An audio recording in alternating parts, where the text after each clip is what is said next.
కొన్ని ప్రశ్నలు సంధించారు. మానవతారాయ్ గారు వాటికి సమాధానం చెప్తారు. సమాధానం చెప్పే ముందు ఒకసారి తాడు శ్రీనివాస్ గారి దగ్గరికి వెళ్దాం. తాడు శ్రీనివాస్ గారు, మీ నాయకులు కిషన్ రెడ్డి గారు కూడా వచ్చారు. ఇవాళ కిషన్ రెడ్డి గారు కూడా ప్రసంగించారు కేంద్ర మంత్రి హోదాలో. ఇప్పుడు బాలరాజు గారు కూడా చెప్పారు ఏంటంటే మా అభినందనలో ఇటువంటి గ్లోబల్ సమిట్ అనేది బ్రాండ్ ఇమేజ్ కోసం చేయటం అనేది ఆయన చెప్పారంటే అన్ని పార్టీలు ఒక విషయంలో ఏకతాటి మీద ఉన్నాయి. అంటే ఇటువంటి సదస్సు జరగడం అనేది హర్షణీయము, అది బ్రాండ్ ఇమేజ్కి ఉపయోగపడుతుందని. సరే, కొన్ని ప్రశ్నలు వేశారు బాలరాజు గారు, దానికి సమాధానం చెప్తారు మానవతారాయ్ గారు. మీ ఆలోచన విధానం ఏంటి ఈ సదస్సు మీద? సదస్సు మీద ఏంటంటే తెలంగాణకు కొత్తగా బ్రాండ్ ఇమేజ్ క్రియేట్ చేయాల్సినటువంటి అవసరం లేదు. ఈరోజు భారతదేశం యొక్క ఎకానమీ పెరిగింది, భారతదేశానికి పెట్టుబడులు వస్తూ ఉంటాయి, దాంట్లో రాష్ట్రాలు అందిపుచ్చుకోవాల్సినటువంటి అవసరం ఉంది.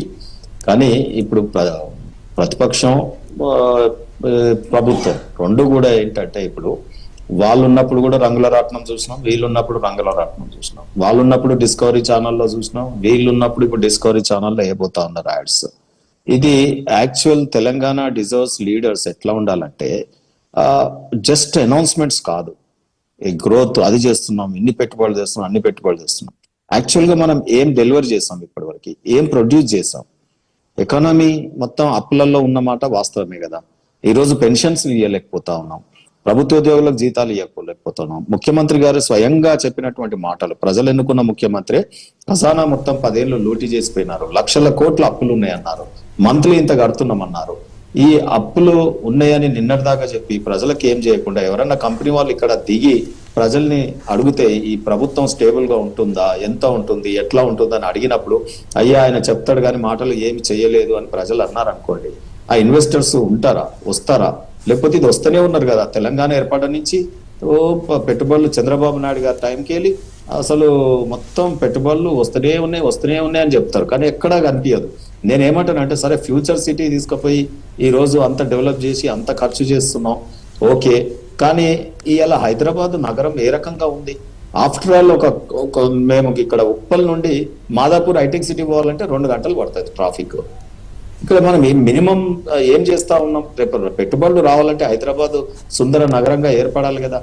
గత ప్రభుత్వం ఏం చేసేదంటే అక్కడ పెద్ద పెద్ద బంగ్లాలు చూపించి అవి వీళ్ళే కట్టినట్టు, F1 కంపెనీలు వాళ్ళు కట్టుకున్నటువంటి బంగ్లాలను చూపించి రజనీకాంత్ను లయానో తీసుకొచ్చి ఇది మొత్తం సింగపూర్ అయిపోయిందని చెప్తుండే. సింగపూర్ అయిపోయిన అద్దాల బిల్డింగ్ల ముందు పోయి మనం తల దూసుకుంటామా? కింద డ్రైనేజ్ కట్టిండా లేదా? ఆనాడు ఉన్నటువంటి మున్సిపల్ శాఖ మంత్రి కేటీఆర్ కావచ్చు, నేటి ప్రభుత్వం కావచ్చు, కింద వర్షం పడితే నీళ్లు వెళ్ళిపోతున్నాయా? ఇదే అద్దాల బిల్డింగ్ల దగ్గర కింద నీళ్లు వర్షం పడితే ఫ్లైఓవర్లే మునుగుతా ఉన్నాయి, పిల్లలు మ్యాన్హోల్లలో కొట్టుకుపోతా ఉన్నారు. ఇది కదా డెవలప్మెంట్, నగర అభివృద్ధి అంటే. ఎక్కడ రోడ్లు ఎడల్పు అవుతున్నాయి, ఎక్కడ డ్రైనేజీలు అవుతున్నాయి, ఎక్కడ ఏం జరుగుతా ఉంది అనేది మనం ఆలోచించుకోవాల్సినటువంటి అవసరం ఉంది. ఈ రోజు డెఫినెట్ గా వికసిత్ భారత్ మనం 2047 వరకు పెట్టుకున్నాం. ఆ వికసిత్ భారత్ మోడల్ కేంద్రంని అందిపుచ్చుకునే ప్రయత్నం చేస్తే సంతోషమే. కానీ ఇది మొత్తం ఏదో తెలంగాణలో లేనిది ఇన్వెంట్ చేసి చైనాని మనం తీసుకొచ్చి ఇక్కడ పెడుతున్నట్టు, అమెరికాని ఇక్కడ తీసుకొచ్చి పెడుతున్నట్టు, రేపు తెల్లారి ఇది గతంలో ముఖ్యమంత్రి చెప్తుండే ఇస్తాంబుల్ అయిపోతుంది హైదరాబాద్ అన్నట్టు, ఇది రేపు సింగపూర్ అయిపోయింది, రేపు అమెరికాలో ఉంటున్నాం మనం. ఆ రకంగా మాటలు కాదు కదా, యాక్చువల్ డెలివరీ ఉండాలి. ఈ కంపెనీలను పట్టుకొస్తే వాడు ఊకొస్తాడా అంటే పెట్టుబడి పెట్టుకోడు, పుణ్యానికి రేపు స్థలం మన ప్రభుత్వం యొక్క స్థలాలని వాళ్ళకి అప్పచెప్పాలి తక్కువ రేటుకు, రేపు మౌలిక వసతులు కల్పియాలి వాళ్ళకి. ఎవరేమో లాభాపేక్ష లేకుండా పెడతారా ఇవన్నీ? ఇవేమన్నా చార్టీ సంస్థల సేవ చేయడానికి వస్తున్నారా ప్రజలకి? అసలు ప్రభుత్వం ప్రొడక్టివిటీ ఎంత ఉంది? ఇప్పుడు ప్రభుత్వం ఏం చేస్తా ఉంది? ప్రభుత్వం తరఫున ఇప్పటి వరకు జరిగినటువంటి ఒక పెద్ద ప్రాజెక్ట్ చెప్పండి ఈ 2 ఏళ్లలో.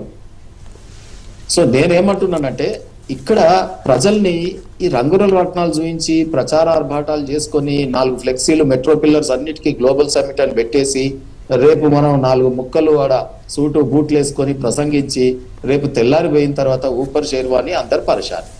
ప్రజలు ఇదే హైదరాబాద్ నగరంలో పరేషాన్ అవుతున్నారు కదా ప్రజలంతా కూడా.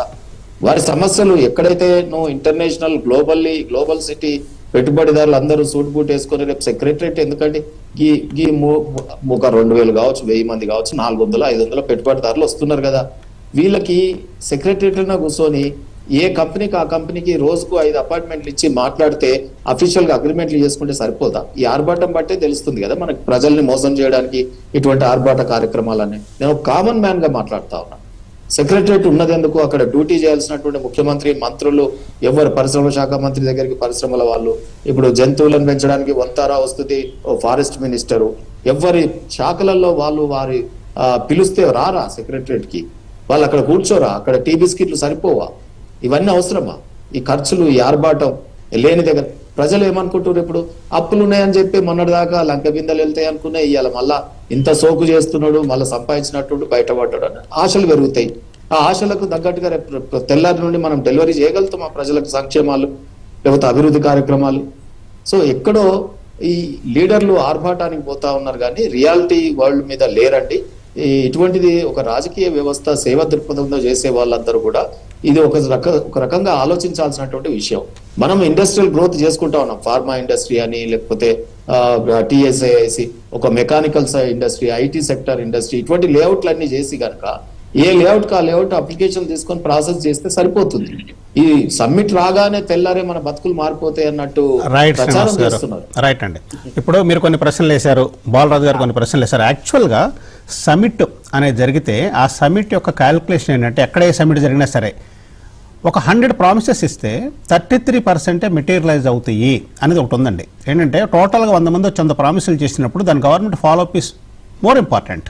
ఆ ఫాలోఅప్ చేయాలా, దాన్ని ఎంబడబడి ఇప్పుడు మీరు అన్నారు ఇన్సెంటివ్ లేకుండా ఎందుకు వస్తారని. డెఫినెట్గా ఇన్సెంటివ్ లేకుండా ఎవరు రారు. ఒక పరిశ్రమ పెట్టాలంటే పరిశ్రమ ఓనర్ ఏం చూస్తాడు, అక్కడ పరిశ్రమతో పాటు కొంత లాభం కూడా సంపాదించాలని కోరుకుంటాడు, కానీ ప్రజల కోసం రారు. కానీ ఆ పరిశ్రమే లేకపోతే ఉపాధి ఉండదు. ఆ ఉపాధి కల్పనలో భాగమే ఈ ప్రక్రియ. సరే, అది మానవతరాయ్ గారు చెప్తారు. మానవతరాయ్ గారు, బాలరాజు గారు మిమ్మల్ని కొన్ని ప్రశ్నలు అడిగారు, శ్రీనివాస్ గారు కొన్ని ప్రశ్నలు అడిగారు. ఈ ప్రశ్నలకు మీరు సమాధానం ఒక్క నిమిషం బ్రేక్ తీసుకున్న తర్వాత